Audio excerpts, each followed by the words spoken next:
Damian awoke to a sensation unlike anything he had ever felt before. His entire body was buzzing as if raw energy was coursing through his veins. The air around him crackled with power, sending arcs of blue lightning snaking through the massive chamber, illuminating the extravagant surroundings. He knelt on the cold, polished marble floor, a fading circle of light beneath him, its intricate runes pulsing weakly before vanishing into nothingness. The remnants of magic danced through the air, licking at his skin like static before dispersing. Slowly, Damian lifted his gaze and took in the grandeur around him. The grand hall was nothing short of magnificent, a throne room fit for the gods themselves.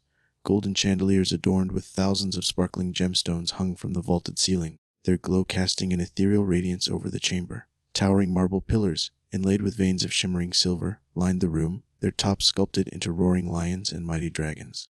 Rich crimson banners embroidered with gold thread hung from the walls, each bearing the sigil of the kingdom of Eldoria, a phoenix engulfed in flames, a symbol of power and rebirth.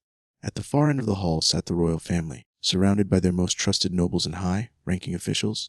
King Aldrich, a tall, broad-shouldered man with graying hair and a cold, calculating gaze, leaned forward on his gilded throne, his piercing eyes locked onto Damian. To his left, Queen Seraphina, regal and poised, watched with quiet intensity, her delicate fingers intertwined. Beside her, Princess Illyra, her golden hair cascading down her back, sat in eager anticipation, hands clutched together in nervous excitement. The tension in the room was palpable. Every noble mage and knight present had gathered for one reason, to witness the arrival of the summoned hero. Damian was no ordinary man. He was tall and well-built, his body a result of years spent pushing himself to the limits. Back in his world, he had been an architect, a profession that required meticulous precision and creativity. But that wasn't all. He had always believed in strength of both mind and body, keeping in shape through rigorous gym workouts and an obsession with Parker. Scaling buildings, leaping across rooftops, pushing his endurance. His body was a carefully maintained machine, built for movement and adaptability. His black hair, naturally disheveled, only added to his rugged charm, always looking as if he had just stepped out of a windstorm. But it was his silver eyes that were most striking, gleaming like molten steel, carrying an intensity that few could ignore. They were the eyes of a man who didn't just survive, he thrived. But despite his imposing presence, Damian felt something was off. The magic circle beneath him was fading, and the expressions of those around him were changing. The last sparks of magic fizzled out, and a man clad in deep blue robes stepped forward, Grand Magus Valen, the kingdom's foremost authority on magic. His wrinkled hands hovered over an open tome, its pages glowing faintly with arcane energy. He closed his eyes and began chanting, his voice resonating through the chamber. A soft hum filled the air as golden symbols rose from the book surrounding Damian like fireflies before settling onto his skin. Then the Grand Magus's eyes snapped open, glowing briefly with power. He hesitated. The room fell silent. "Well," King Aldrich demanded, his voice sharp. "What ability has been granted to our hero?" A pause. Then finally the Grand Magus spoke. "It alchemy." For a moment, the hall was frozen in stunned silence. Then, the whispers began. "Did he say alchemy? Nobbit cannot beg. This is a mistake, surely." The excitement that had filled the room moments before dissolved into something else, something bitter, teetering on disgust. The king's jaw tightened, his fingers curling against the armrest of his throne. The queen's expression hardened, her previous interest fading into disappointment. The princess, who had been watching Damian with anticipation, now averted her gaze. The nobles shook their heads, muttering amongst themselves. Alchemy. A power so grand in theory, yet utterly useless in reality. With the right materials, an alchemist could create anything they could imagine. Powerful weapons, precious metals, life-saving medicines, even the philosopher's stone of legend. In ancient times, alchemy had been considered a godlike craft, one that could reshape the very foundation of civilization. But there was a problem. Alchemy was impossibly demanding. The amount of mana required to transmute even the simplest object was beyond what any human could sustain. Even the most gifted alchemists of Eldoria had barely managed to craft anything beyond rudimentary materials before their mana was completely drained. The skill was theoretical, an impossible art shackled by biological limitations. And their so-called hero had been granted only this. King Aldrich exhaled sharply, his disappointment evident. "Another failure," he muttered. Princess Illyra bit her lip, looking almost piting. The Grand Magus sighed, closing his tome with a soft thud. "Your Majesty, it is as I feared. This hero is of no use to us." A heavy silence followed before the king finally spoke. "Let him rest," Aldrich said coldly. "We will decide what to do with him by morning." They did not speak to Damian again that night.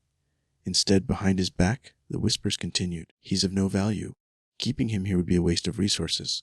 It would be kinder to send him away." By dawn, the decision had been made. When Damian awoke, he was handed a small satchel. Inside, he found a loaf of bread, a water skin, and a handful of gold coins, barely enough to last a few days.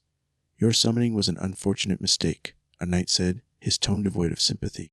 "The kingdom of Eldoria has no use for you." Before he could protest, two heavily armored guards grabbed him by the arms, hauling him toward the palace gates. He was escorted through the winding city streets, forced into a carriage waiting just outside the walls. The large wooden doors slammed shut behind him.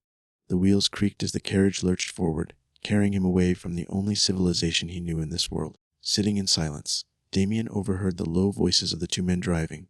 "Poor guy," one muttered. "Most people we leave out here never make it back. Too many monsters roam these lands. If the beasts don't get him, starvation will. Still bad luck for the kid." Damian clenched his fists. So this was how they treated their so-called hero. Hours passed before the carriage finally came to a stop. The door swung open, and the guards motioned for him to get out. Damian stepped onto solid ground, staring at the world before him. In one direction, tall, untamed grass swayed in the wind, stretching for miles, a sea of green swallowing the horizon. In the next, an ancient forest loomed, its thick canopy casting shadows over the land. The distant cries of beasts echoed through the trees, a haunting melody of the dangers that lurked within. One of the guards sighed. "Good luck, kid." Without another word they turned back, the carriage disappearing into the distance. He was now alone. Exiled. Left to die. But as Damian gazed out at the vast, uncharted world before him, something inside him stirred. This kingdom had cast him aside, but that did not mean he was powerless. They had no idea what he was capable of, and one day they would regret letting him go. The dense canopy overhead cast shifting shadows across the forest floor, the golden hues of the setting sun filtering through the leaves. Damian took a deep breath, inhaling the earthy scent of damp wood and moss. The rustling of unseen creatures echoed in the undergrowth, but he wasn't afraid.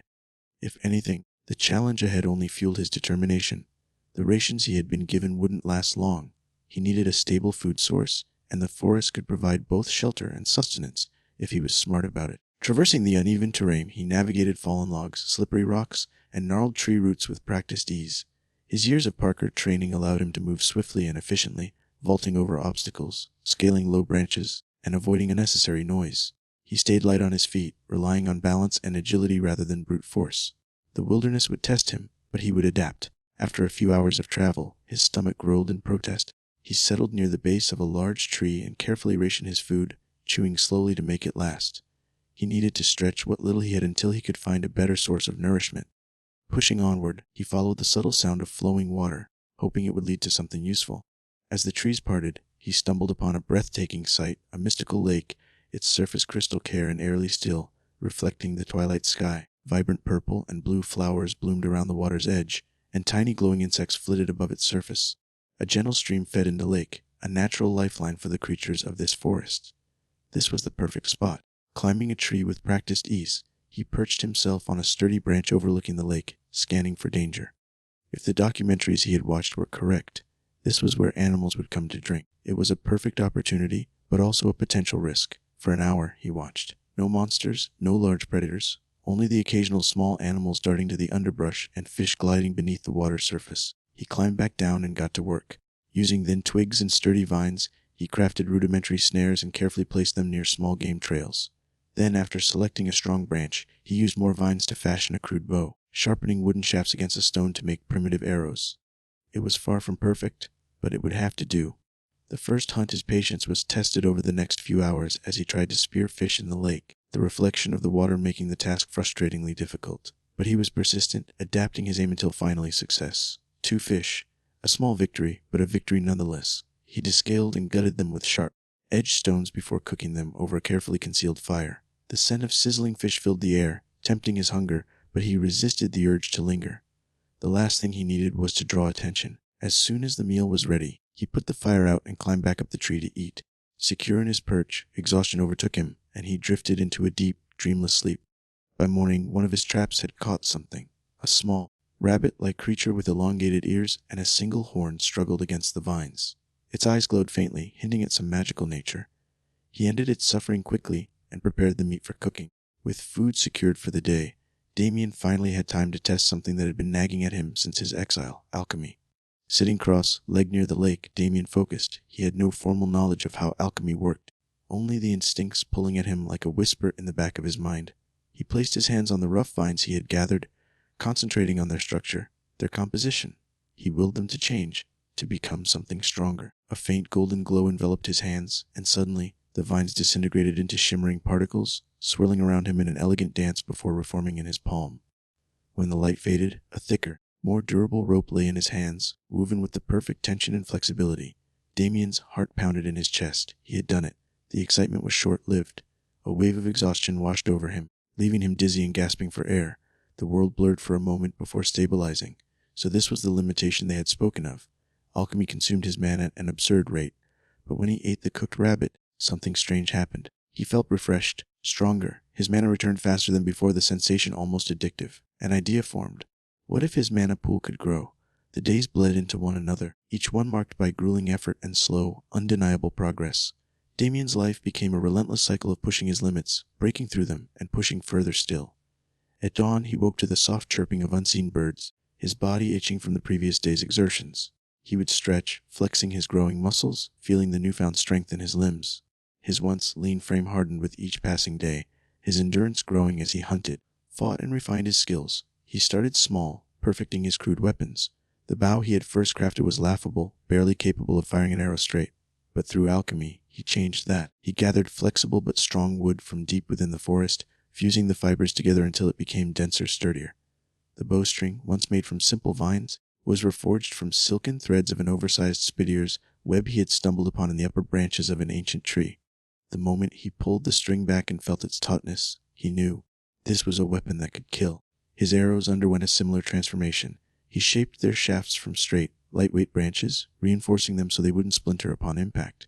For the tips, he experimented, transmuting small shards of rock into razor, sharp obsidian, a material he discovered was frighteningly easy to shape with alchemy. The moment he loosed an arrow and saw it slice through bark with ease, a rush of satisfaction filled him. But hunting required more than just a sharp weapon. It demanded patience, strategy. Damian learned to track animals, studying their footprints, the broken twigs that revealed their movements. He stalked prey like a shadow, waiting for the perfect moment before releasing his arrow. Sometimes he failed, the arrow would miss, or the animal would escape, but with each attempt, his hands grew steadier, his aim truer. At night, when the hunts were over and his body begged for rest, he practiced alchemy.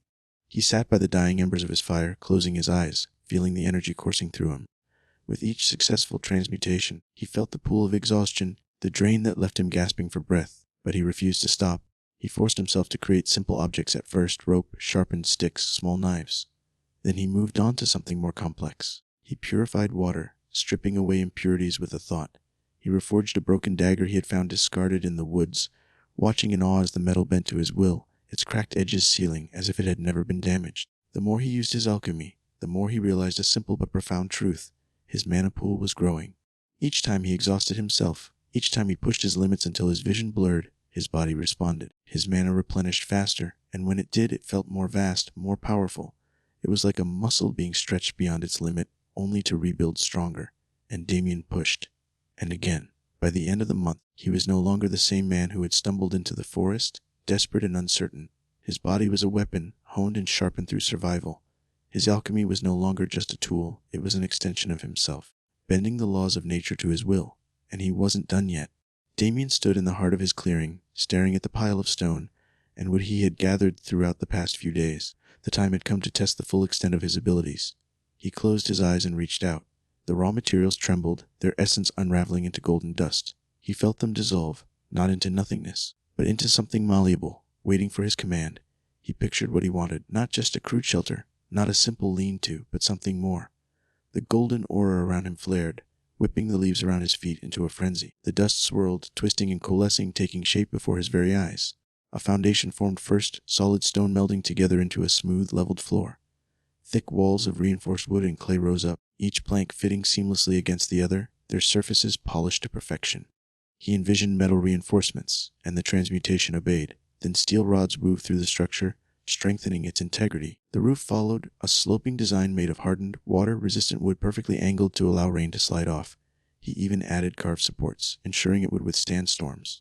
A doorway took shape, and inside, a fireplace of carefully arranged stone materialized, its chimney stretching up to vent the smoke. Damian took it further inside. Shelves lined the walls, a simple bed of woven reeds formed in the corner, and a table of sturdy oak emerged in the center. Every detail was perfect. When the glow finally faded, Damian exhaled sharply, his knees nearly buckling. The entire house stood before him, a testament to his power. Not just a crude shelter, not just a cabin, but a fortified home built in an instant. He ran a hand over the wooden surface, feeling its smoothness beneath his fingertips. It was real. He had created this with nothing but his will. A deep, satisfied laugh escaped him. The kingdom of Eldoria had called him useless. They had thrown him away, believing he would fade into obscurity. Fools, he was no ordinary alchemist. The laws of this world did not bind him. The limitations its people accepted were nothing more than shackles he had already begun to break. Damian took one last look at the house, at the weapons he had forged, at the traps he had set, at the strength that now coursed through his body. One day he would return to civilization. One day the world would hear of the false hero who had risen from exile. And when that day came, they would understand Damian was never meant to be discarded. In the days that followed, Damian continued to push his alchemy to its absolute limits. What had once been simple transmutations, wood into rope, stone into metal, had become something far greater.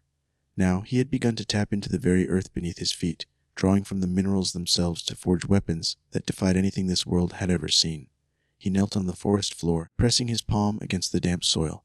His silver eyes gleamed as he focused, channeling his mana downward, feeling the raw materials slumbering beneath the surface. Iron, copper, traces of silver and other metals he couldn't yet name. They called to him, waiting to be shaped. A golden aura flared around his hand as the ground trembled. The soil cracked and shifted, and from the depths, glimmering veins of metal rose, twisting and unraveling like molten strands pulled from the heart of the earth itself. Damian's breath came sharp and heavy as he guided the process, sweat beading on his brow from the sheer intensity of the transmutation. He shaped the metal, forcing it to bend to his will. Slowly, it hardened, layer upon layer fusing together into something far more refined than any primitive weapon this world had known. He envisioned a compound bow, one of the most powerful ranged weapons from his previous life, designed for both precision and force. The frame formed first, an intricate blend of iron and flexible steel, reinforced yet lightweight enough to handle. He carved grooves into the metal, perfecting structure to maintain the necessary tension. Then, with another burst of mana, he fashioned the bowstring, then yet impossibly strong, woven from a mixture of silk fibers and reinforced metal threads, ensuring it wouldn't snap under pressure. Damian ran his fingers along the sleek, polished surface, marveling at what he had created. The bow gleamed under the filtered sunlight, its design eerily futuristic compared to the crude weapons of this world. This was a weapon of precision, power, and elegance, one worthy of a warrior. But he wasn't done. Turning his attention to his arrows, Damian gathered stone, wood, and metal, willing them to reshape and refine. The shafts formed from hardened, straightened wood, treated to ensure they wouldn't snap on impact. But the real power lay in the arrowheads, crafted from the purest. Sharpened steel he could summon, honed a razor like edges that could pierce even the thickest of hides. Yet he still wanted more. Experimenting further, he engraved tiny alchemical runes into the arrowheads, pouring his mana into them. Though he wasn't entirely sure what the effect would be, he could feel something shifting, something latent, waiting to be awakened. By the time he was finished, Damian stood, his new weapon in hand, a quiver full of deadly arrows strapped to his back. His body still burned from the effort, his mana drained nearly to its limits, but the exhaustion was worth it. This wasn't just an improvement. This was evolution.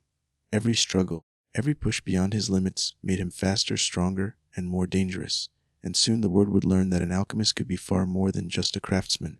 The sun had long since set, casting deep shadows through the dense canopy of the forest. Damian moved with quiet precision, his silver eyes gleaming in the dim moonlight as he sifted through loose soil and broken stone, searching for rare minerals. The deeper he ventured, the richer deposits became, and with them, his alchemical possibilities expanded. Then, a piercing scream shattered the night. Damian's head snapped up. His body moved before his mind could catch up, instincts taking over as he sprinted toward the sound. The forest blurred past him, twisting roots, dense undergrowth, uneven rock formations, but his parkour training let him traverse the treacherous terrain with ease. The moment he broke into a clearing, his eyes locked onto the source of the scream. A young woman stood surrounded by a pack of shadow wolves. Their crimson eyes burned in the darkness, their fur blending seamlessly into the black of night. Their low, guttural growls reverberated through the air as they closed in on their prey. The girl was breathless, dirt smeared across her delicate face, and her once elegant dress was now torn and tattered. Without hesitation, Damian acted. From his belt, he grabbed a small glass vial filled with a swirling amber liquid and hurled it to the ground. The impact triggered an eruption of alchemical fire, the flames surging outward in a brilliant wave. The wolves recoiled instantly, snarling as the unnatural heat singed their fur, but they weren't deterred for long. The largest wolf charged. Damian didn't flinch. With a flick of his wrist, he slammed his hand to the ground, transmuting the variant beneath the beast's feet. In an instant, barbstone spikes erupted upward, piercing straight through the creature's chest. It let out a strangled howl before falling limp, impaled upon the rocky spears. The remaining wolves hesitated, their hackles rising. Damian didn't give them a chance. His compound bow was in his hands in a heartbeat, his fingers already drawing back an arrow infused with alchemical runes. The moment he released, the projectile whistled through the air, striking its target with deadly precision. A surge of raw power from the runes exploded on impact, sending the wolf hurtling backward. One after another the pack fell. The last wolf let out a chilling snarl before charging towards him in desperation. Damian's hands moved swiftly, drawing another arrow. A single, placed shot into the open mouth of the wolf, followed by an upward explosion opening a hole at the top of the wolf's head. The moment from its charge causing it to slide across the ground after the body collapsed. Its open mouth stopping as it came in contact with Damian's boot. The clearing went deathly still. Breathing heavily, Damian lowered his bow and turned toward the girl. She stared at him, her bright blue eyes wide with shock. The flickering remnants of his alchemical flames illuminated her features. Her very long silver curls cascaded down to her thighs, glistening in the moonlight like strands of woven starlight. Even disheveled, she had a regal air about her, her delicate features sculpted with an elegance that spoke of nobility. "Are you all right?" Damian asked, his voice steady despite the adrenaline still coursing through his veins. She swallowed, her breath uneven. "Yes, you saved me." She hesitated, then managed, "My name is Jasmine." It wasn't just her beauty that caught Damian off guard. Her hourglass figure, accentuated by the torn remnants of her dress, made him suddenly self-aware. He felt a faint heat rise to his face and quickly turned away, forcing himself to focus. With a swift motion, he knelt and pressed a palm against the forest floor. Alchemical energy hummed through the air as nearby fibers, leaves, and minerals began to break apart and reform. Within moments, a simple but sturdy set of clothes, a loose t-shirt and pants, took shape before him. Jasmine regarded them with skepticism, the unfamiliar design clearly puzzling her, but after a moment's hesitation, she took them and disappeared behind a tree. When she returned, now clad in the strange but comfortable attire, her sharp gaze flickered to Damian's weapon. "Your baug," she murmured, examining it with curiosity. "It works like a normal one, but it looks like nothing I've ever seen before." Damian merely nodded, strapping the weapon to his back. "What happened to you?" Jasmine's expression darkened. "I was being hunted." She explained that her carriage had been ambushed, forcing her to flee into the depths of the forest. Though she had managed to lose her pursuers, she had unknowingly wandered straight into the territory of the Shadow Wolves. Damian frowned. "Who was after you?" She hesitated before shaking her head. "It doesn't matter right now. We need to get out of here." She retraced her steps, leading Damian out of the forest and toward open ground. He followed without argument, realizing that this might be his chance to finally find his way back to civilization. As they walked, Damian told Jasmine his own story. The rejection, the exile, the kingdom that had abandoned him simply because they couldn't see the worth of his abilities. Jasmine remained quiet, but the tense look of anger on her face was impossible to miss. It wasn't until they reached a nearby village that Damian understood why. The moment they stepped past the gates, villagers rushed to Jasmine's side, bowing and offering words of reverence. Some cried in relief, others dropped to their knees, and within moments Damian realized who she really was. Jasmine turned to him, her expression both grateful and serious. "I should have told you sooner," she admitted. "I am Princess Jasmine of Valoria, a rival kingdom to Eldoria." Damian processed the revelation, his mind turning over the implications. The two kingdoms were separated by the very forest they had just traversed, and if Valoria was truly Eldoria's enemy, then Jasmine wasn't just some noblewoman in distress. She was a key figure in a powerful nation. That night, the village offered them shelter, warm baths, and a proper meal.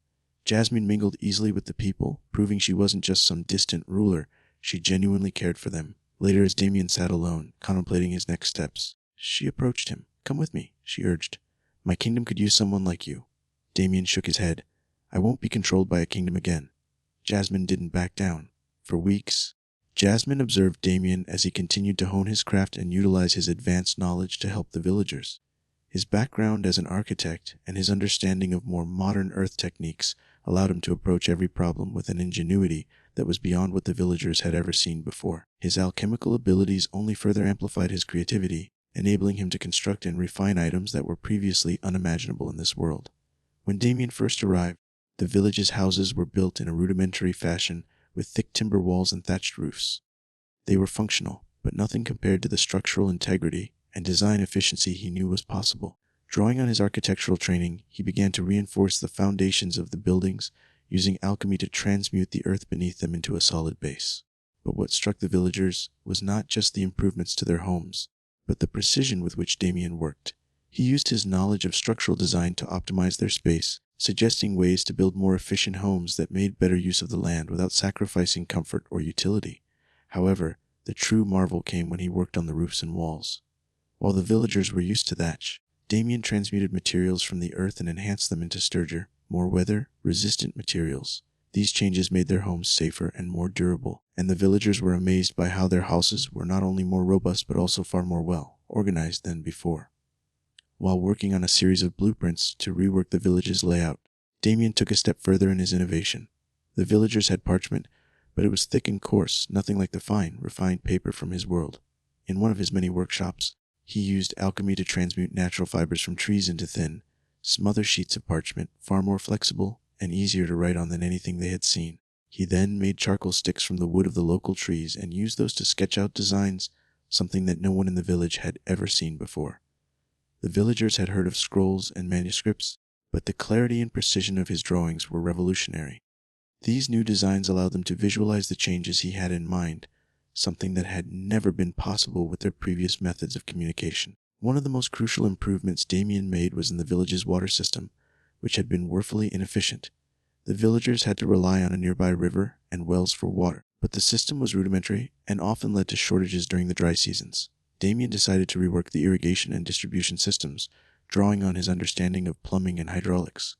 Using his alchemical abilities, Damian created channels for the water, but what set his designs apart was the material he used.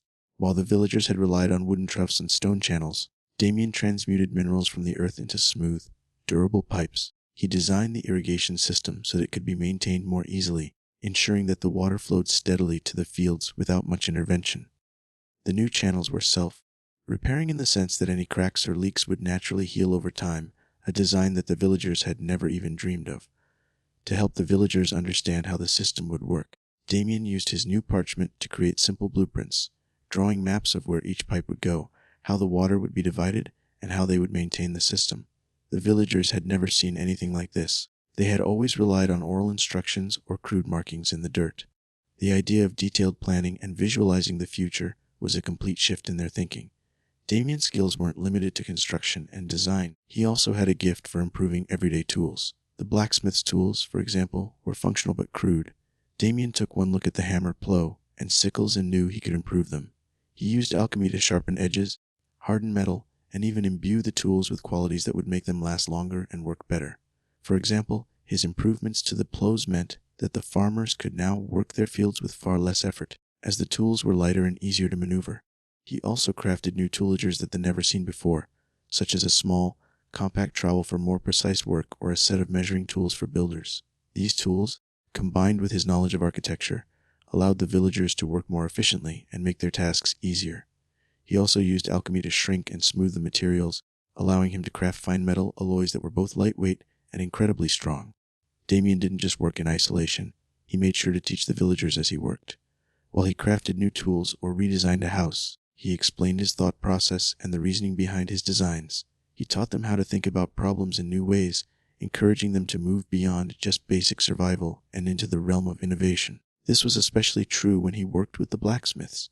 He showed them how to mold better tools, explaining the concept of ergonomics and how tools could be shaped for more efficient work. He also helped the farmers, giving them tips on how to maximize their harvests by rotating crops and using advanced planting techniques. And when a baker struggled with his oven design, Damian quickly reworked the kiln, adding an alchemical touch that improved heat distribution, making it more energy efficient. Damian's assistance was changing the very fabric of village life, and the villagers were beginning to see a glimpse of what could be possible if they'd harnessed the technology and knowledge he brought with him. The most significant change, however, was in the way the villagers began to think. They had always seen their world through the lens of tradition, doing things as they had always been done. But now, with Damian's influence, they began to consider alternatives. Every time Damian built something new or solved a problem, he showed them that there was more than one way to approach life's challenges. With every invention and design, he introduced them to the concept of progress, showing them that there was more to life than merely surviving. By improving their tools, their homes, and their systems, Damian helped them see the potential for a better life, one that could be built through creativity, knowledge, and shared effort. Even the simplest changes, like the invention of a mechanical wind, up toy for the children of the new water, filtering system for the elderly, showed the villagers that Damian wasn't just there to survive, he was there to build, to make the world around him better. For Jasmine, watching Damian's work was nothing short of revelatory. He wasn't just a skilled alchemist, he was an agent of change. His advanced knowledge, combined with his heart for helping others, made him someone who could help her reshape the world, not just the kingdom she was from, but the entire world. With him by her side, she saw the possibility of a new future, one built on progress, innovation, and compassion. The village was quiet that evening, the only sounds being the distant chirping of crickets and the occasional rustling of leaves in the wind. Damian had just finished reinforcing a well with alchemical stone, ensuring the villagers had clean, stable water when the warning bells rang out. The sound was sharp, urgent, an alarm. Shouts echoed from the outskirts, and Damian's sharp gaze caught the flicker of torchlight moving swiftly through the fields. A group of raiders, their armor tattered and weapons crude but deadly, were charging toward the village like a pack of wild beasts. Jasmine was already rushing toward the villagers, ordering them to get inside, bar the doors, and take cover. But Damian didn't move toward safety. Instead, he walked toward the approaching threat. The moment the raiders saw him, their leader, a towering brute with a massive war axe, let out a laugh. "You alone, boy," he sneered. "Brave or just stupid?" Damian said nothing. He simply slammed his hand against the ground. Immediately, the dirt beneath the raiders' feet turned to quicksand, swallowing them up to their knees before they could react. Some stumbled, others cursed in panic as they tried to pull themselves free. Then, the first volley of arrows rained down. Several archers hidden among the raiders had fired from a distance, aiming for Damian's unguarded form. But he was already moving. With a swift motion, he pressed his fingers against his forearm, activating a concealed alchemical sigil he had etched into his own skin. A thin layer of metallic sheen spread across his arms and chest, forming an instant alchemical armor just before the arrows could strike. The projectiles bounced harmlessly off, clattering to the ground. He rushed forward, pulling a chunk of metal from his belt, a dagger-sized ingot of raw iron. With a pulse of mana, the metal melted and reshaped in his palm, stretching and forming into a long spear within seconds. With a flick of his wrist, he hurled it straight at the lead archer. The projectile morphed midair, splitting into several sharp shards, a deadly shrapnel storm. The archers barely had time to react before the metal spikes pierced through their ranks, sending bodies collapsing to the ground. The remaining raiders, now free from the quicksand, roared in fury and charged him. Damian took a deep breath and lowered his stance. The ground trembled as he reached out with his alchemy, pulling metal from beneath the earth itself. He raised both hands, and from the soil, a series of spiked metal spires shot upward, impaling two raiders before they could reach him. One dodged, rolling to the side, and came in swinging with a rusted blade. Damian twisted, dodging the attack, then transmuted the ground beneath the attacker's foot, turning it into pure ice. The raiders slipped, arms flailing, and Damian drove his fist into the ice, causing it to shatter into razor, sharp shards that tore through the man's armor. Then, the brute with the war axe was upon him. With a snarl, the massive raider swung downward, aiming to cleave Damian in two, but Damian wasn't there. In the blink of an eye, he stomped the ground, causing a blast of air to propel him backward just out of reach. As he landed, he touched the metallic ingot at his waist and transmuted it into a massive warhammer in an instant. The brute grinned.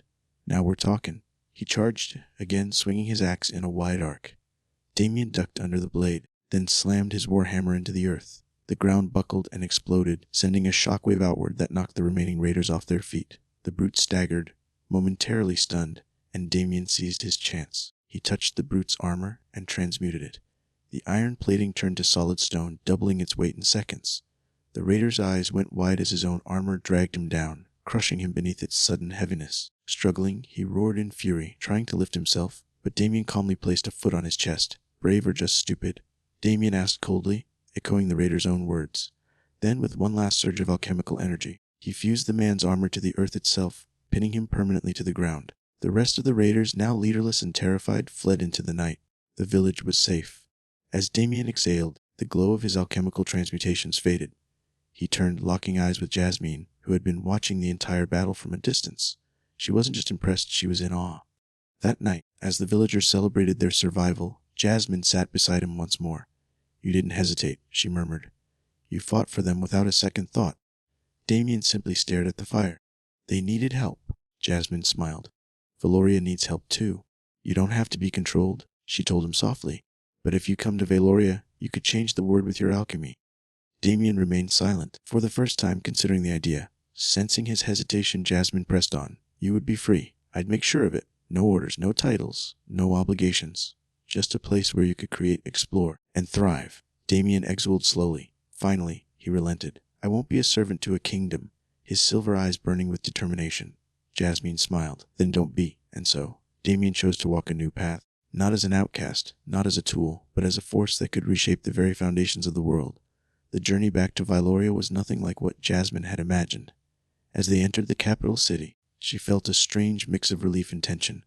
As they entered the grand courtyard, Jasmine immediately noticed the strange looks she received from the royal servants and courtiers. She was dressed in the simple yet odd clothes Damian had made for her, a long white shirt that flowed loosely over her figure, with cute designs Damian had tested on a whim. He had modified it more for himself to experiment with his alchemical skills than with any consideration for her. When Jasmine saw it, however, she had absolutely loved it and had adamantly refused to let him change it back. Along with the t-shirt, he had also crafted a pair of pants that were more stylish and modern than anything the court had seen before. They were loose, light, and seemed to flow with her body as she walked, giving her an almost ethereal presence. The courtiers and servants exchanged wide-eyed glances, unable to conceal their surprise. Jasmine's silver curls shimmered as she moved, but it was her clothes, so far removed from the heavy dresses and traditional robes worn by the royal women of Vyloria, that garnered the most attention. The simple elegance of the outfit stood in stark contrast to the intricate, ornate fashions the nobles were accustomed to. The courtiers' expressions ranged from outright shock to disdain as they caught sight of her. In this world, such simplicity in dress was unheard of, especially for a princess. The women, in particular, Jasmine's resentful looks, their eyes flashing with a mixture of jealousy and curiosity. They had spent countless hours perfecting their gowns, silk veils, and delicate jewelry, and now here was the princess, wearing an outfit so unconventional that they couldn't quite process it. Despite the whispers and judgmental glares, Jasmine walked with her held high, a quiet confidence radiating from her. She had never cared much for the shallow expectations of nobility when it came to appearance, and today she was wearing clothes that made her feel free, made her feel like she wasn't just another royal ornament. As they made their way through the grand hallways of the palace, Damian, ever the observer, noticed the skepticism in the eyes of those around them. The nobles' glances lingered on him, taking in his travel-worn attire, the strange tools at his waist, and most notably, the bow slung over his shoulder, a weapon unlike anything they had ever seen. But the real test was ahead. Entering the throne room was always an intimidating affair, especially after being away for so long. King Edmund, with his imposing figure and fierce gray eyes, looked up at his daughter with a mixture of relief and concern. Queen Lysandra, poised and ever graceful, stood by his side, her eyes softening as they took in the sight of Jasmine's return. Her long raven, black hair framed her face, and though she was calm, Jasmine could see the emotions flickering in her mother's eyes. Relief, yes, but also a quiet tension at the strange sight of Jasmine's clothing. For a moment, the silence was thick. King Edmund, clearly relieved but not wanting to show it too openly, stepped forward and gave her a hard, scrutinizing look. His strong features softened as he embraced her, and in that brief moment, Jasmine felt the weight of all the fear and worry he must have carried while she was gone. Jasmine, he said, his rough but filled with relief. We thought we'd lost you. Are you well? Jasmine smiled and nodded, her emotions running high. But as she pulled back, she noticed the skeptical glances the courtiers cast at her attire. The noblewomen near the throne exchanged whispers, eyes flicking from Jasmine's outfit to the long shirt and pants. Their stares were full of disdain. Some were barely trying to hide it. To them, Jasmine's attire was an insult to the royal fashion of Vyloria. You've returned safe, Queen Lysandra said, her voice softer now, but with the same underlying concern. She eyed Jasmine closely, her gaze lingering on the unusual outfit. But what is this strange attire? Is this the work of some foreign tailor? Jasmine bit back a smile. No, mother, she said, standing tall, and placed her hands firmly at her sides. It is Damian's creation. He designed these clothes for me when I was in the forest. The shirt is simple, but the pants are incredibly comfortable and light. She could see her mother's lips part slightly, stunned, but Queen Lysandra remained silent. Jasmine took a deep breath, then recounted what had happened from the moment she was ambushed by bandits, to the terrifying chase through the forest, and finally, to her miraculous rescue from the deadly wolves that would have torn her apart. Damian, she continued, her eyes meeting her parents as she spoke of him. His skills are unlike anything I've ever seen. He's an alchemist father-mother. He can manipulate the world around him, and his knowledge of engineering and alchemy has already started to improve the kingdom. King Edmund furrowed his brow, skepticism evident in his eyes. An alchemist, he echoed. And what is it that this alchemist has done for Vyloria? Jasmine's eyes softened with affection as she spoke of Damian's incredible feats. She told them how he had repaired the irrigation systems that had long been broken, and how he had designed tools that helped farmers harvest with ease. She spoke of the way he had designed water purification systems and even created a self-sustaining energy source that had increased the kingdom's food supply. When Jasmine finished, she stood back, watching her parents' reactions closely. Queen Lysandra, who had been somewhat skeptical at first, now wore an expression of deep thought. Her eyes were filled with curiosity, but she didn't speak right away. King Edmund, on the other hand, was more visibly moved, his strong hands pressing against his throne in contemplation. Still quite skeptical, he asked for a demonstration of his ability. After all, alchemists were all but use in this world. Jasmine nodded, a soft smile curling on her lips. Yes, father. Damian has already changed so much in just a short amount of time. He's not just some craftsman. He's a genius, and he could help Veloria change the future.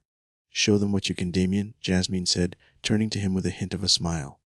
I know you'll impress them.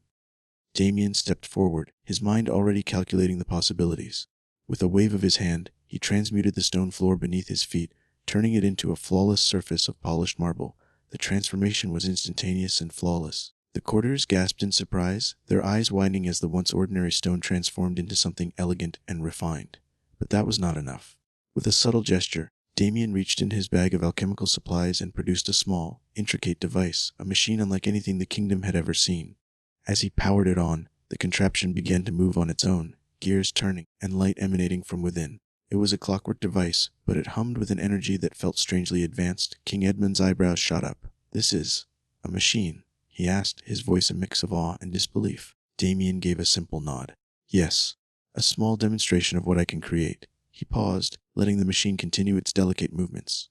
I believe this is just the beginning of what can be done here. The queen, her eyes wide with amazement, turned to the king. This is truly something out of a dream, she murmured, her fingers tracing the edges of her throne as though to ground herself. The court was silent, stunned by the feat before them. Father, Jasmine said with pride in her voice, Damian can offer our kingdom a future that no one else has even considered. Despite the impressive demonstration, King Edmund remained cautious. I see, he said, his voice still skeptical. But we need more than tricks and illusions. We need something that can help our people, something practical. Damian considered the request for a moment, his mind working through various possibilities. He had been observing the kingdom for days, taking in its weaknesses and needs. He knew that he had the skills to help, but it was a matter of what to do first. In the days that followed, Damian threw himself into his work, determined to make a difference in the lives of Veloria's people. He began by visiting the farmers, who were struggling with an outdated irrigation system. The canals they relied on were inefficient, and much of the water was wasted, making it hard for them to keep their crops watered during the dry seasons. He listened to their frustrations and studied their methods, offering suggestions on how to improve their system. After much observation, Damian designed a self-regulating sprinkler system that would allow water to be distributed evenly across the crops. He crafted a series of mechanized sprinkler heads that could be connected to the existing irrigation canals, powered by a manual pump. The system would ensure that water was sprayed in a fine mist across the fields, reducing waste and ensuring that the crops received the right amount of water without the need for constant manual labor. He even showed the farmers how to build the sprinklers from local materials, giving them the tools to maintain and expand the system on their own. The new system was a revelation to them. Water was no longer wasted, and crop yields increased dramatically. But Damian's inventions didn't stop there. He turned his attention to the villagers, who lived in poorly constructed homes that were vulnerable to the elements. The tools they used were rudimentary, often breaking after only a few uses. Seeing the poverty they endured, Damian designed a lightweight yet durable building material, a form of compressed clay bricks combined with a mixture of other natural substances. This material was not only stronger than the crude timber they used, but also easier to produce and cheaper to make, making it accessible to the poor. He even created simple molds to shape the bricks, which could be used repeatedly, empowering the villagers to build sturdier homes without relying on expensive external help. Damian's genius, however, lay in his ability to think beyond the immediate and address the future. He introduced the concept of mass production, explaining that the tools and materials could be scaled up for wider use. He showed them how simple mechanical devices like spinning wheels for cloth and looms for weaving could be constructed to make the production of goods more efficient. This in turn would make goods like clothing and tools much more affordable, making it possible for even the poorest families to access them. One morning, he called a meeting with the royal nobles. As they gathered in the palace's grand hall, Damian stood before them, his eyes focused with the same intensity that had been evident when he helped the villagers. These machines, Damian began, his voice steady and authoritative. "We'll change the way your kingdom operates. By embracing mass production, we can bring goods to every corner of Vyloria, elevate your people out of poverty, and reduce the burden on your laborers. Imagine the potential: clothes, tools, even books, things you've never dreamed of being produced in such quantities, could be made cheaply and efficiently. And the workers who are currently toiling in the fields or the mines could be given opportunities to work in new industries, improving their quality of life." The nobles exchanged looks, some of them clearly skeptical, unsure whether they could trust a stranger with such lofty ideas. The king and queen, too, were hesitant. They had long been accustomed to the traditional ways of ruling, and the thought of such drastic change left them uneasy. But Damian's words stirred something in them, and the seed of possibility was planted. Slowly, the nobles began to murmur amongst themselves, their skepticism giving way to curiosity. The king and queen, though still uncertain, began to warm to the idea as they saw the promise of long-term improvement. Damian was not just talking about minor changes, he was speaking of a revolution in the way the kingdom would operate. With the right tools and the right machines, the kingdom could rise from the confines of medieval limitations to something much more prosperous. Over the following weeks, Damian continued to demonstrate his abilities, often showing how his ideas could be replicated on a larger scale. He took the nobles through his designs for automated looms, water mills, and even printing presses, the latter of which would allow the creation of books at a pace never before possible in Vyloria. He didn't just create the machines, but also showed the nobles how to build them using the materials available in the kingdom. He had even written detailed instructions and schematics, something that had never been done in this world before. The concept of books, printed manuals that could teach others how to build and create, was foreign to them. But when they saw the quality of the printing, and how the books could be replicated in bulk, the nobles couldn't help but be amazed. The king and queen saw the potential not just for their people, but for their entire kingdom's future. The gathering became more enthusiastic as the nobles began to see how Damian's creations could transform the lives of their citizens. As days passed, Damian's work began to spread throughout the kingdom. His inventions changed the way the noble houses functioned, and even the common folk benefited from his designs. He even helped the knights improve their armor, designing new plates that were both stronger and lighter, allowing the soldiers to fight more effectively. The king and queen were impressed by the improvements, but when Jasmine insisted that Damian also help them upgrade their weapons, Damian hesitated at first. "I don't know," he said, turning the sword over in his hands. "Weapons are dangerous, and I don't want to make them more deadly unless absolutely necessary." Jasmine, persistent as always, argued, "But Damian, the kingdom needs stronger defenses. You've already helped so much with everything else. They could be more protected, and we could defend Vyloria from whatever comes next." Reluctantly, Damian agreed, and after much research, he designed stronger, sharper blades and improved shield construction that would allow the knights to fight more effectively. Though his designs were accepted, there was still a hint of concern over the idea of too much power being concentrated in the hands of the military. Yet, even the king had to admit that Damian's designs had brought a level of precision and efficiency that the kingdom had never seen. The daughters of nobles and Jasmine's protectiveness, as Damian's fame spread throughout Vyloria, he became an object of fascination not just for the royal family, but also for the daughters of the nobility.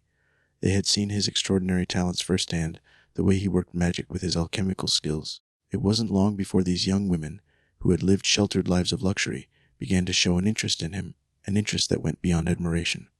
One evening, as Damian was working in the royal gardens, sketching designs for a new furnace that would help the blacksmiths craft higher quality tools, the daughter of Duke Valor approached him. She was a slender young woman with flowing auburn hair and an air of delicate grace.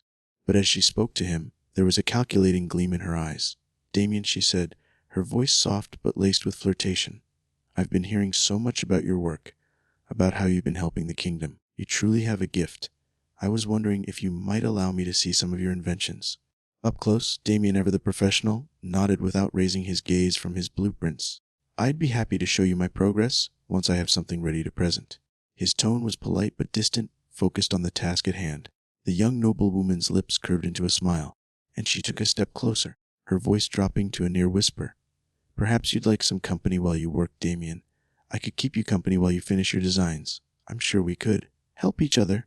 Jasmine, who had been standing nearby and overhearing the conversation, narrowed her eyes. She strode over with purposeful steps, her expression hardening as she saw the way the noblewoman inched closer to Damian. "Excuse me," Jasmine interjected, her voice cold and firm. "Damian is busy. I suggest you return to your chambers." Her words, sharp and unyielding, sent the noblewoman retreating with a flustered expression.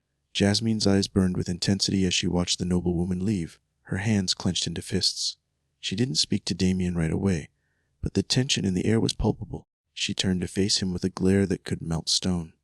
"You don't have time for them," she said through gritted teeth, though she didn't explain why. It was as if saying it aloud made it feel like a territorial warning, a claim, but she dared not say it directly. Jasmine simply couldn't allow anyone to get too close to him. Damian was hers, in a way that she herself was only beginning to understand. Another instance occurred a few days later, during a grand banquet held in honor of the new inventions Damian had introduced to Valoria. The nobles and their daughters filled the hall, chatting in groups and admiring the elegant gowns and opulent feasts. But once again, it was Damian who captured the attention of the young noblewomen. This time it was Lady Eleonora, the daughter of Lord Fenwick, a charming girl with blonde curls and a reputation for being a flirt. She approached Damian, a glass of wine in hand, and leaned slightly toward him, her voice sweet but laced with an underlying challenge.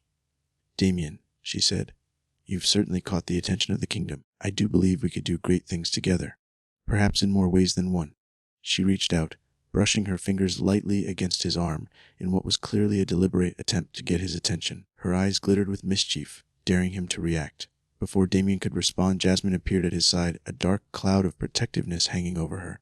"Lady Eleonora," Jasmine said, her voice cool and dripping with a hint of barely contained anger, "I'm sure you have better things to do than attempt to distract Damian. I would suggest you return to your seat before you find yourself in a more unpleasant position."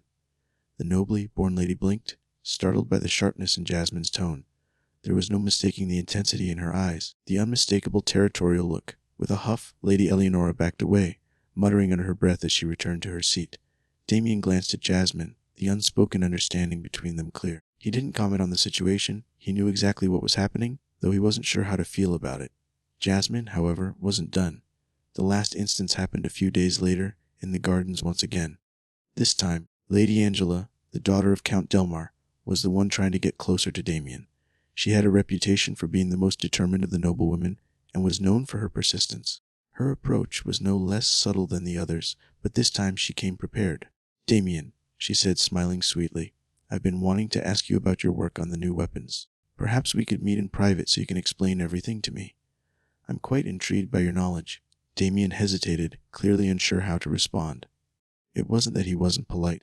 It was just that he had no interest in spending time with the young woman who seemed to want his attention for all the wrong reasons. Before he could say anything, Jasmine was there again, standing between him and Lady Angela with a sharp glare in her eyes. "Lady Angela," she said, her voice cutting through the air like a blade, "I've already told you. Damian doesn't need your help, and he certainly doesn't need your company. If you have questions about his work, I suggest you ask someone else." Lady Angela's smile faltered, but she didn't say anything. Her expression turned to one of stiff indignation as she stalked away, casting an angry glance back at Jasmine.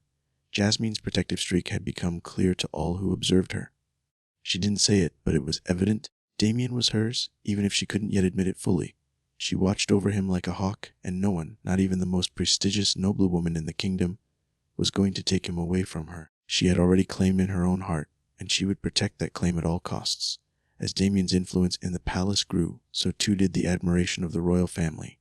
King Edmund and Queen Lysandra, once wary of the alchemist, now found themselves drawn to his brilliance, not just for his mind, but for the quiet sincerity with which he approached everything he did. One afternoon, Queen Lysandra approached Damian with a curious glint in her eyes. "You've created such marvels, Damian, yet I wonder would your skills extend to crafting something truly exquisite for a queen?" Damian's lips quirked into a small smile. "Of course, your majesty. What do you have in mind?" The queen's gaze softened, as if seeing him in a new light. "Something that embodies both grace and power, something that will leave an impression worthy of Vyloria's queen." And so, Damian set to work. A few days later, he unveiled his creation, a masterpiece of modern elegance infused with regal sophistication. The gown was crafted from a luxurious white fabric, as smooth as flowing water and as weightless as air.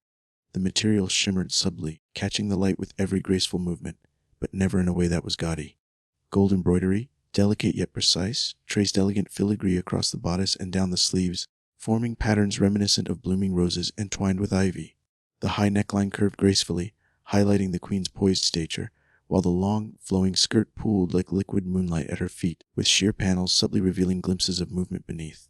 A golden sash, embedded with tiny gemstones, cinched the waist perfectly, enhancing the regal silhouette. When Queen Lysandra downed the gown, she ran her fingers over the intricate details, her breath catching. This is unlike anything I have ever worn." Damian watched as she twirled slightly, letting the fabric catch the air. "You're the queen," he said simply. "You should have something that reflects that in every step you take." King Edmund, who had been watching from the side, let out a low hum of approval, but as more and more attention was drawn to his wife's newfound elegance, an unmistakable pout settled on his face. "I suppose it's only fair," he muttered. "If the queen gets something so fine, then surely I should as well." Jasmine rolled her eyes, but Damian merely laughed. "Of course, your majesty. I'll make sure you get something just as comfortable. Perhaps something that allows you to move more freely in the sparring grounds." Edmund's eyes gleamed. "Now you're speaking my language." For the king, Damian designed something entirely different, an ensemble that seamlessly blended regal authority with practicality. The tunic was made from a durable yet flexible fabric, allowing ease of movement without sacrificing formality. Midnight blue with silver accents, it was stitched with fine patterns reminiscent of a warrior's discipline, subtle yet unmistakable. Over the tunic, a sleek, dark vest lined with enchanted threads added both structure and resilience, capable of withstanding even the most rigorous of training sessions. The trousers were tailored to perfection, neither too tight nor too loose, ensuring full range of motion. And finally, a long, flowing coat trimmed with silver embroidery completed the look, designed not just for battle, but for commanding presence in the court. When Edmund tried it on, he wasted no time testing its feel and flexibility, moving through combat drills, stretching in exaggerated motions that made Jasmine groan in embarrassment, and dramatically striking poses in front of a mirror. "Oh yes," he mused, grinning. "This will do just fine." Jasmine groaned louder. "I'm pretending I don't know either of you." Damian only chuckled until later that evening, when he gently pulled Jasmine aside. "I have something for you too," he murmured. She blinked in surprise. "For me?" As he unwrapped the bundle in his hands, a hush fell between them. The fabric that unfurled was like moonlight given form, cascading between his fingers in silken waves. Jasmine's breath hitched. The dress was a vision of celestial beauty, crafted from a shimmering silver, blue material that seemed to glow faintly, catching even the faintest flicker of light like ripples on an endless ocean. Unlike anything he had made before, this gown wasn't just elegant, it was enchanting. The bodice was designed to frame her slender waist and delicate shoulders, embroidered with intricate frost, kissed ivy patterns woven with threads of platinum. The shoulder design highlighted the graceful curve of her collarbones, while the sheer, gossamer sleeves billowed slightly with every movement, reminiscent of mist drifting through the morning air. Tiny sapphire and moonstone embellishments were sewn into the fabric, strategically placed to catch the light, reflecting in her brilliant blue eyes, and making them seem even more mesmerizing. The waist was cinched with a silver belt inlaid with delicate, rune-like engravings, subtly hinting at his unique craftsmanship. The skirt flared out gently, layering in waves of airy fabric that seemed to move with the wind rather than against it, trailing behind her in an elegant train that left an almost ethereal impression with every step. But it was more than just the beauty of the dress. It was the care, the time, the effort he had poured into it. A piece that didn't just compliment her beauty, it celebrated it. Jasmine stared in stunned silence, her fingers brushing over the fabric. "Damian, this isk," his lips curled into a small smile. "I wanted it to suit you, to reflect who you are." She swallowed hard, emotion swelling in her chest. No one had ever done something like this for her. She had worn luxurious dresses before, rich velvets, embroidered silks, but none had felt this personal. Sisters, her voice was quieter than before. "You're incredible." Their gazes locked, blue meeting gold, and for a fleeting moment, there was something unspoken between them. Something undeniable. Jasmine quickly shook it off, schooling her expression into something smug as she crossed her arms. "Well, obviously, you did have a pretty great muse." Damian chuckled. "Obviously," yet as she clutched the gown close to her chest, unwilling to let go, one thought settled deep within her mind, an acceptance of something she had been denying for far too long. Her heart skipped a beat, and though she would never admit it aloud, she knew deep down that she was already his. Jasmine stood speechless, her fingers brushing over the intricate designs. "Damian, this isk." Her voice faltered as she looked up at him. His lips curled into a small smile. "I wanted it to suit you, to reflect who you are." She swallowed, emotions swelling in her chest. No one had ever done something like this for her, poured so much of their effort and talent into something just for her. She had worn fine dresses before, adorned in silks and jewels, but none had ever felt this personal, this special. For once, Jasmine didn't have a witty remark. Instead, she stepped closer, clutching the fabric as if afraid it would disappear. "You're incredible," she whispered, her bright blue eyes locking onto his silver ones with an intensity that made his breath catch for just a moment. A warmth spread across Damian's chest. He chuckled, scratching the back of his head. I just wanted to make something that was worthy of you. Thankfully, Damian didn't have to sew these himself, and the different designs and shapes he remembered from the stunning clothes he saw on the celebrities on television. The king and queen's realization, it wasn't just Queen Lysandra who had noticed something unusual about Jasmine, it was Edmund too. At first, he had thought Jasmine's attachment to Damian was simply that of gratitude. Damian had saved her life after all, but as time went on, the signs became impossible to ignore. For one, Jasmine hovered around him more than necessary. If Damian was working in the forge, she'd be there, pretending to read while sneaking glances. If he was discussing plans with the nobles, she'd find an excuse to sit in, claiming it was for the good of the kingdom. Then there was the matter of the noble daughters. Every single time, Jasmine was there to block their advances. When Lady Illyra of House Montclair tried to visit Damian's workshop under the pretense of wanting to learn about his creations, Jasmine intercepted her at the door, arms crossed, scowling. The workshop is closed, she had stated bluntly. But she tried to protest. Closed, Jasmine shut her down completely. The lady had no choice but to leave. When another noblewoman tried to invite Damian to a royal banquet, Jasmine firmly declared that he was far too busy with important work to attend. Rumors spread quickly through the palace, whispers Jasmine's ferocious protectiveness. One evening, in the quiet of their chambers, King Edmund to his wife with an amused smirk. Have you noticed? He mused, reclining on the bed. Lysandra glanced up from the book she was reading. Noticed what? Jasmine. She quirked a brow. What about her? Edmund chuckled, propping his hands behind his head. She's in love. Lysandra lowered her book, finally giving her husband her full attention. You think so? Edmund scoffed. Think. I know so. The way she follows him around like a hawk, the way she practically hisses at any woman who gets too close. And then there's the way she looks at him when she thinks no one's watching. Lysandra smiled softly. She's never looked at any suitor that way before. Edmund let out a sigh, staring at the ceiling. I never thought I'd see the day our little Jasmine would fall for someone. And yet, here we are. He turned his head toward his wife. What do you think of Damian as a potential son-in-law? Lysandra chuckled, closing her book. Well, he's intelligent, strong, kind, and has the patience of a saint to deal with our daughter's temper. I'd say he's a fine candidate, and he doesn't fawn over us like the other nobles. Edmund nodded approvingly. The boy actually speaks his mind. Lysandra smirked. Sounds familiar, doesn't it? Edmund sighed. Yes, he reminds me of a certain other stubborn individual I fell in love with. Lysandra laughed, shaking her head. Then I suppose history is repeating itself. The two of them shared a knowing glance, both silently agreeing. Jasmine had already chosen Damian, even if she hadn't admitted it yet, and from the way things were going, it was only a matter of time before she did. The news of Damian's rise spread like wildfire, and nowhere did it strike more deeply than in the halls of Eldoria's royal palace.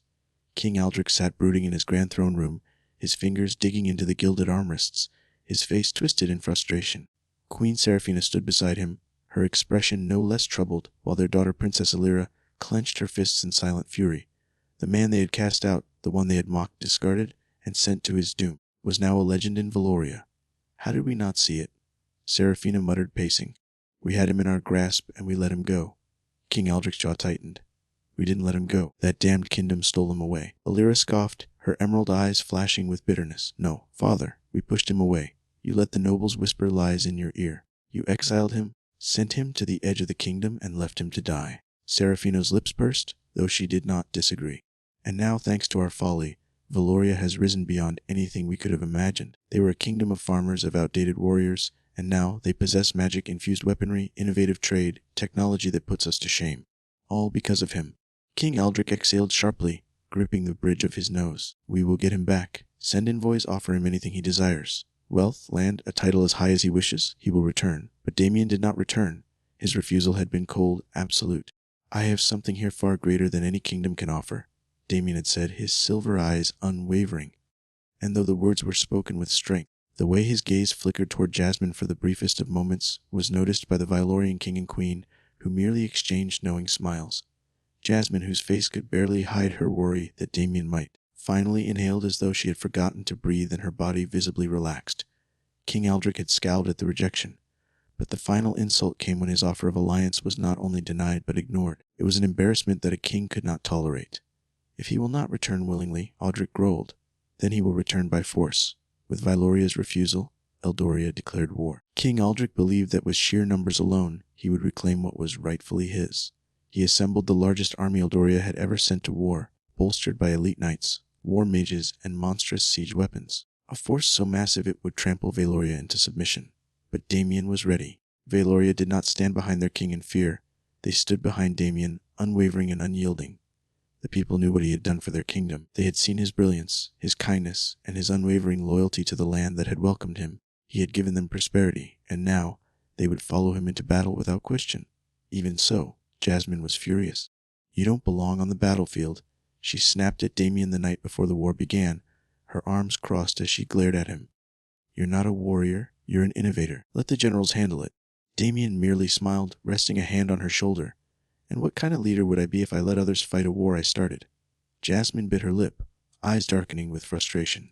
"Damian, this isn't a game, it's a war. She hesitated, then exhaled sharply, her gaze changing to pleading. "I don't want you to get hurt." Damian's gaze softened, but he didn't waver. "I know. But I promise you, I'll come back." That night, Jasmine stayed with him, refusing to leave his side. Damian held her in his arms, comforting her worries as best he could until they fell asleep. And with that, the war began. King Aldrich's vast army marched forward, their banners rippling in the wind, their armor gleaming under the harsh sun. 10,000 strong, they believed their sheer numbers would be enough to crush Valoria. But Damian had no intention of facing them head-on. Long before the enemy forces even set foot near Valoria, Damian had already decided their fate, the night before their march. He led a hand-picked unit of scouts and engineers deep into the enemy's path. Unlike a commander who merely dictated orders from behind castle walls, Damian worked alongside his men, moving silently through dense forests and rocky terrain, his silver eyes sharp with calculation. He studied the land, searching for the perfect locations to turn into death traps. By the time dawn broke, the battlefield was set, and the enemy had no idea what awaited them. The first blow came as the vanguard entered a narrow valley, its steep cliffs towering above them. The moment their war drums echoed through the pass, the earth beneath them erupted in a deafening explosion. Fire and shattered stone consumed hundreds in an instant. Soldiers who survived the initial blast stumbled in confusion, blood and dust clouding their vision, only to realize too late that the valley itself had been rigged to collapse. With a final, thunderous roar, the cliffs caved in, burying entire battalions alive beneath an avalanche of rock. Further along the warpath, death lurked unseen. The dense forest, once a place of safety for their cavalry, became a graveyard. Seemingly solid ground gave way beneath their horses as they charged, revealing massive pits carved with alchemic precision. The first ranks vanished in an instant, their screams lost in the depths of the pits, where sharpened wooden spikes awaited them below. Panic spread through the remaining riders as their comrades disappeared, their terrified horses rearing and trampling those behind them in blind terror. The true horror came in the dead of night, as the remnants of Eldoria's army set up camp, exhausted from the day's unseen massacres. An invisible mist drifted through their tents. It was subtle, carrying no stench, no warning, just a silent touch that seeped into their lungs. By morning the soldiers felt it. Their limbs were sluggish, their breaths labored, their minds clouded with confusion. Their healers searched for a cause, finding no wounds, no fever, only warriors too weak to lift their weapons.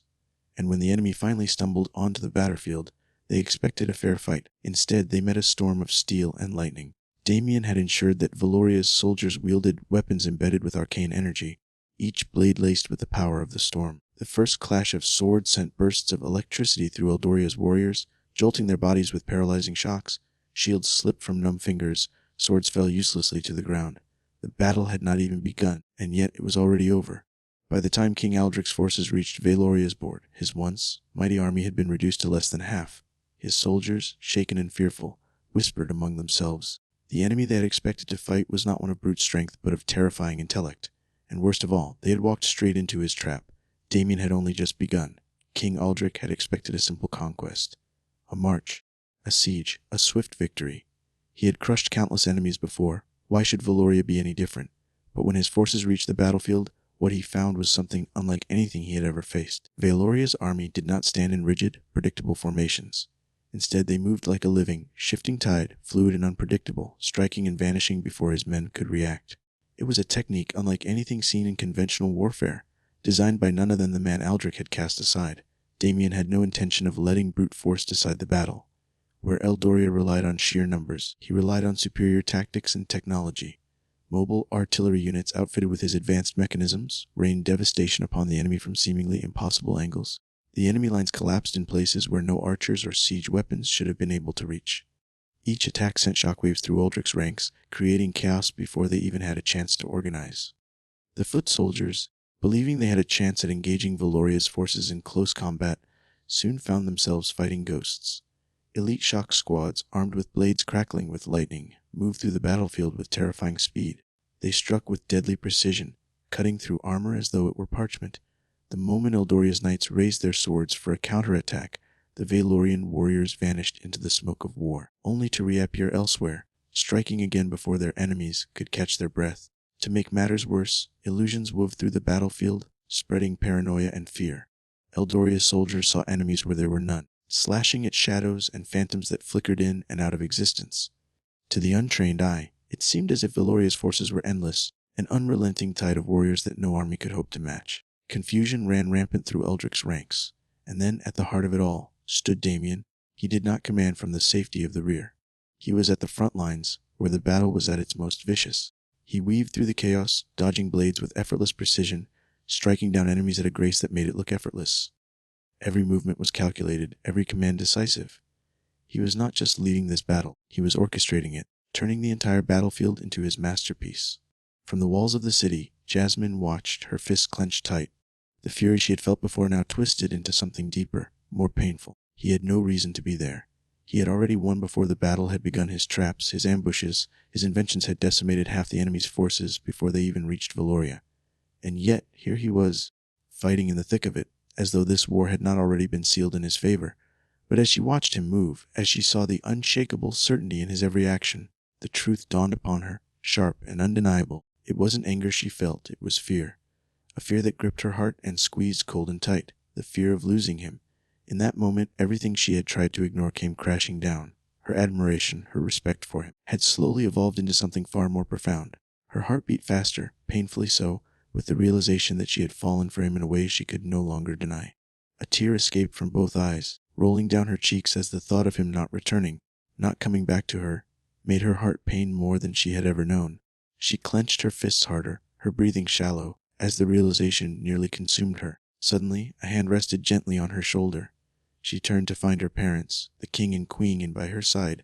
Neither spoke at first. They simply stood there, offering their silent comfort. Their presence alone called her, as if their trust in Damian was enough to quiet erasing thoughts. King Edmund gave her a knowing look, his eyes filled with understanding. Queen Lysandra, ever graceful, offered a quiet smile. It was not just comfort they offered, but trust. Trust in Damian's ability to see this through, to come back to them all. And as the battle raged on, Jasmine found the strength to look back at the battlefield. Her fears, though still present, were tempered by the quiet faith of her parents, and the knowledge that Damian's brilliance was more than just his weapons, his tactics, or his ingenuity. It was his heart, his unyielding determination to protect the ones he loved, that made him unstoppable. By the time the sun set on the battlefield, King Eldric's forces had been shattered, his mighty army reduced to a broken, retreating mass. His soldiers no longer fought for victory. They fought to survive. And then, at last, the proud king of Eldoria fell to his knees. He had come expecting to conquer. Instead, he was now left with only one choice: surrender. As the battle unfolded, the once proud forces of Eldoria crumbled. The knights, those stalwart warriors who had sworn loyalty to King Aldric, began to falter. One by one, they surrendered, retreating rather than face total annihilation. The siege weapons that had once seemed impenetrable were dismantled, torn apart by Valoria's relentless ambushes. Eldoria's commanding officers were cut down where they stood, their strength no match for the ingenuity that Damian had unleashed upon them. The mighty army of Eldoria, once filled with the hopes of conquest, now disbanded, a broken, disheartened force with no will to fight. King Aldric, humiliated and defeated, found himself alone in the ruins of his ambition. His dreams of expansion, of crushing Valoria under his heel, had turned to dust. At the center of the battlefield, where the air hummed with the final echoes of war, stood Damian, calm and composed. He had become something no one could have anticipated, a force of nature. He was no longer the exiled failure Eldoria had cast aside. He was a legend. And now, King Aldric, stripped his arrogance and pride, had no choice but to face him. Damian's silver eyes, once filled with the warmth of hope, now shone with cold resolve as he approached the kneeling king. The arrogance that had once defined Aldric was gone, replaced by bitter realization. The king gritted his teeth, his hand shaking as he raised it in a gesture of surrender. "What do you want?" he spat, his voice low and bitter. Damian stood before him, tall and unwavering, the weight of the entire battlefield pressing down on him. His gaze locked with the king's, his words carrying the power of 1,000 unspoken truths. "I want you to remember this day," he said, his voice steady and unwavering, a stark contrast to the storm of emotions raging within the defeated monarch. "And I want you to understand that your power, your armies, your greed, it means nothing." He took a step closer, his presence overwhelming, his voice low but fierce. "You tried to take everything from me. You thought I was nothing, that I would die alone on the fringes of your kingdom. You tossed me aside, stranded me at your border where few ever returned. But what did I do, Aldrich?" He paused, letting the silence hang in the air, the weight of his words sinking in. "I built something greater. Without you." King Aldrich clenched his fists, his pride wounded more than his body. The realization was a bitter pill to swallow, but there was no denying it. Valoria had triumphed, and Damian had not only defeated his army, but had built a kingdom stronger and more prosperous than anything Eldoria could ever hope to achieve. As the last of the battle cries died down and the wounded were tended to, the sun began to set over the battlefield. For Damian, the victory was not just in the defeat of the enemy, but in the finality of his triumph. He had done it, he had won, and in doing so, he had proven that his worth was never tied to the approval of those who had cast him aside. But there was another victory, one that was far more personal. Later that day, the streets of Valoria were alive with celebration. The people cheered, their voices a collective roar of joy and relief. Damian, now hailed as a hero, rode at the front of the parade, his military forces behind him, their pride evident in their every step.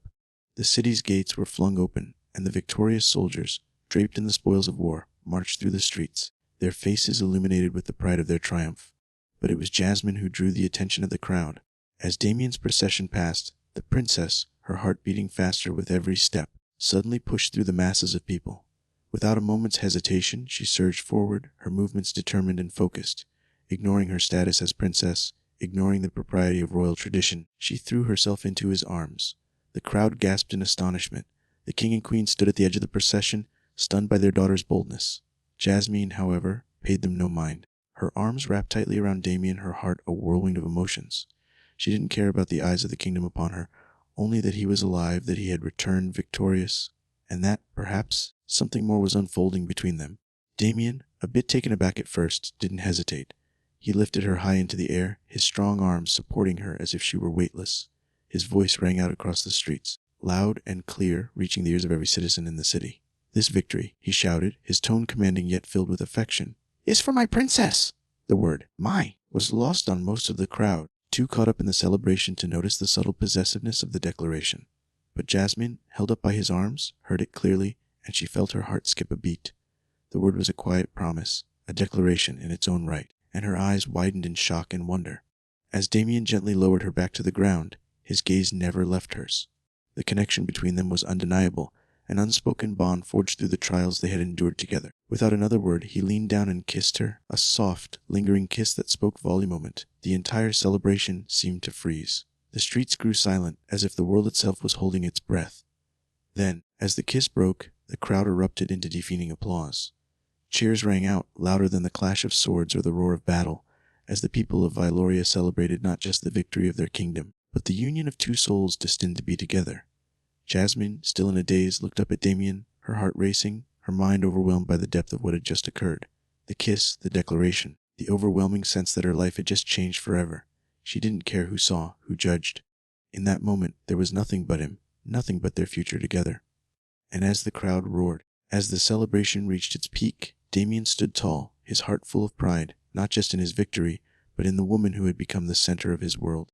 The years that followed the great battle were nothing short of transformative, not just for Valoria, but for Damian, Jasmine, and their kingdom. The scars of war faded into the past, replaced by the promise of a bright and prosperous future. The story of their triumph, of how a kingdom once on the brink of destruction had been saved by a man who had once been abandoned, became legend sung by bards across the land. It was not long after the victory that Damian and Jasmine's bond, forged in the fires of war, blossomed into something more. The kingdom of Valoria, awash in the glow of victory and progress, celebrated their union in a grand ceremony. Jasmine, no longer just the princess, stood beside Damian as his equal. Her parents, King Eric and Queen Celestia, watched with pride as their daughter married the man who had not only changed fate of their kingdom, but had captured her heart. The ceremony, held in the grand hall of Valoria's capital, was unlike any other. The halls were adorned with flowers of every color, symbols of growth and renewal, just as the kingdom had flourished under Damian's influence. Damian, now a revered figure throughout the land, stood at the altar, His eyes locked with Jasmine's. The princess, radiant in a gown of white and silver, smiled at him with a love that had only deepened since the battle's end. There was no need for grand speeches, for every gaze in the hall knew the truth. They were destined for each other. As the vows were exchanged, King Edmund and Queen Lysandra, who had once feared for their daughter's future, gave their blessing wholeheartedly. The love between Damian and Jasmine was undeniable, and they saw the strength, wisdom, and vision that Damian brought to their daughter's life.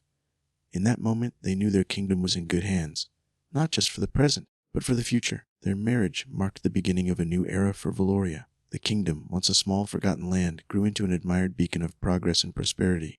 Damian, ever the innovator, continued to use his talents to push the kingdom to new heights. His inventions revolutionized not only the military but every sector of society. New technologies in agriculture, medicine, and industry transformed Valoria into a land where no one went hungry and every citizen had the opportunity to thrive. With Jasmine by his side, the kingdom flourished. Together, they worked to forge alliances with neighboring kingdoms, earning the respect and admiration of rulers across the world. Valoria's rise from obscurity to prominence was a story told far and wide, a tale of love, ingenuity, and the unyielding spirit of its people. Years passed, and the couple's love only deepened. Their family grew, with children who inherited their father's brilliance and their mother's compassion. The streets of Valoria echoed with laughter as the next generation was raised in a kingdom where the ideals of innovation, equality, and kindness were not just dreams, but the foundation of daily life. Damian continued to work tirelessly, his mind always focused on the future. But every night, as the stars filled the sky over Valoria, he would return home to Jasmine.